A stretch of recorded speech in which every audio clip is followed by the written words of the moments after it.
Hello my dear students, इस video में हम वैलेंसी कैलकुलेट करना सीखेंगे। अगर हमें एटॉमिक नंबर मालूम है, एटॉमिक नंबर ये सीरीज में लिखे हुए हैं, ये एलिमेंट्स के नाम है। तो अगर हमें एटॉमिक नंबर मालूम है तो पहले हमें इलेक्ट्रॉनिक कन्फिगरेशन लिखनी होती है। Now what is electronic configuration? That is arrangement of electrons in the shell. Means electrons को हम उनके शेल्स में डिवाइड कर देंगे। तो ये इलेक्ट्रॉनिक कन्फिगरेशन लिखी है। जैसे example, lithium atomic number is 3। So the electronic configuration, पहले शेल में 2 इलेक्ट्रॉन्स, दूसरे शेल में 1 इलेक्ट्रॉन।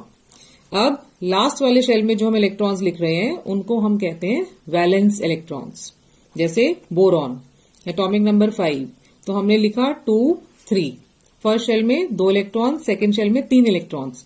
तो ये जो 3 इलेक्ट्रॉन्स हैं ये हैं उसके valence electrons. Another example, sodium atomic number is 11, so electronic configuration is 2, 8, 1। मतलब फर्स्ट शेल में 2 इलेक्ट्रॉन्स, सेकेंड शेल में 8, थर्ड शेल में 1। तो ये जो लास्ट शेल में इलेक्ट्रॉन है that is it's valence electron. एक और एग्जाम्पल ले लेते हैं, पोटेशियम एटॉमिक नंबर है 19, इलेक्ट्रॉनिक कन्फिग्रेशन हो गई 2, 8, 8, 1। 1 electron is the valence electron.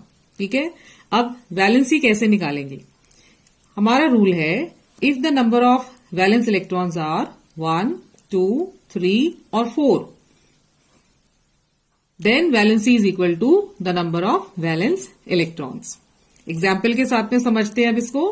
For example, lithium atomic number is 3, valence electrons 1, तो इसकी वैलेंसी कितनी है? 1।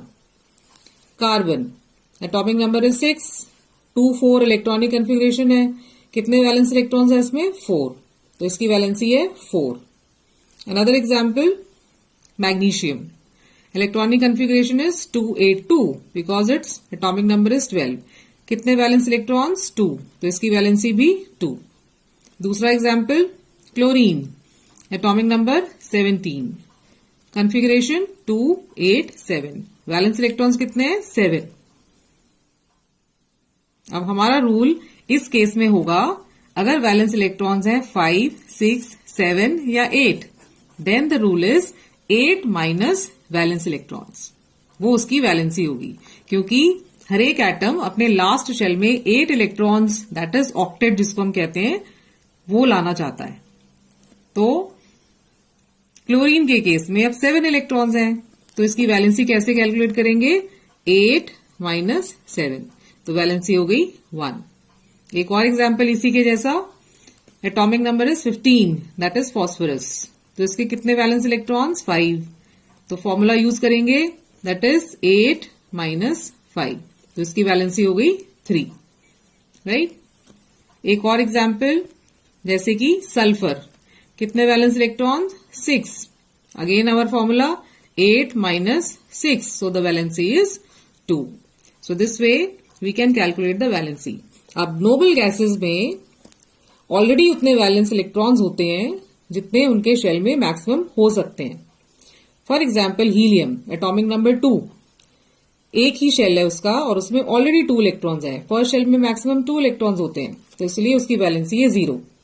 Another noble gas, neon atomic number is 10, so 2 and 8 is it's configuration, तो उसके already second shell में 8 electrons हैं, तो इसलिए इसकी वैलेंसी भी 0। एक और नोबल गैस है argon atomic number is 18, electronic configuration 2, 8, 8, इसके भी आउटर मोस्ट शेल में ऑलरेडी 8 इलेक्ट्रॉन्स पूरे हैं, तो लास्ट शेल में मैक्सिमम 8 इलेक्ट्रॉन्स ही हो सकते हैं, तो that is why the valency of noble gases is 0। अब आप इसमें ट्रेंड देख सकते हो, 1 से 20 एलिमेंट्स में वैलेंसी 1, 0, फिर 1, 2, 3, 4, 3, 2, 1, 0, this goes on. So it is very very simple. Okay, so learn it quickly. और अगर आपको वीडियो अच्छी लगी और भी आप देखना चाहते हैं तो प्लीज लाइक एंड सब्सक्राइब।